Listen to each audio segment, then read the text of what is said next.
কবি শুভ দাশগুপ্তের লেখা কবিতা বেঁচে থাকা স্বাস্থ্যের পক্ষে ক্ষতিকর।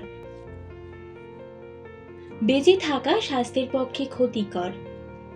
মানুষ বেঁচে থাকে তাই অনাহার, দারিদ্র্য, হানাহানি, দেশভাগ, যুদ্ধ, মহামারী, দলাদলি। বেঁচে থাকা স্বাস্থ্যের পক্ষে ক্ষতিকর।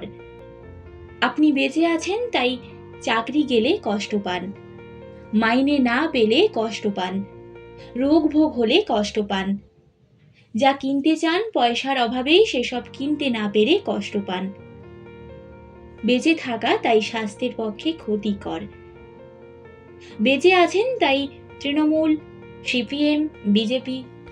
বেঁচে আছেন তাই ভারত, পাকিস্তান, আমেরিকা। বেঁচে আছেন তাই ভাষণ, ধর্ষণ আর অধিক সন্ন্যাসীর গাজন।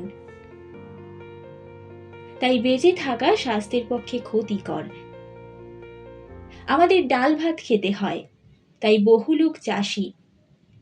আমাদের জামা কাপড়, হাঁড়ি কড়া, বাড়ি ঘর লাগে তাই বহু লোক মজুর। আমাদের আন্দোলন আছে তাই নেতা। আমাদের উচ্ছন্নে যাওয়া চাই তাই সমাজ। আমাদের বাঁশ দেওয়ার জন্য মনে মনে ছটপট তাই সহকর্মী, পাড়া প্রতিবেশী। আমাদের পুজো আর্চা তাই কালী, দুর্গা, শনি।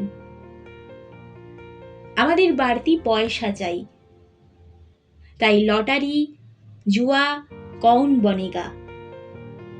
ভাবুন কত কি চাই আমাদের। বেঁচে না থাকলে এসব কিছুই লাগতো না। পৃথিবীটা আরো স্বচ্ছন্দে সহজে বো বো করে ঘুরপাক খেতে পারত, তাই না? বেঁচে থাকা স্বাস্থ্যের পক্ষে সত্যিই ক্ষতিকর। কেননা ভূতের মতো ভালো স্বাস্থ্য, কর্মক্ষমতা আর যা খুশি করার দক্ষতা মানুষের কোনো কালেই নেই, হবেও না। কারণ মানুষ এত কিছু পরেও আজও বেঁচে আছে। যদিও সবাই জানে এবং মানে বেঁচে থাকা স্বাস্থ্যের পক্ষে ক্ষতিকর।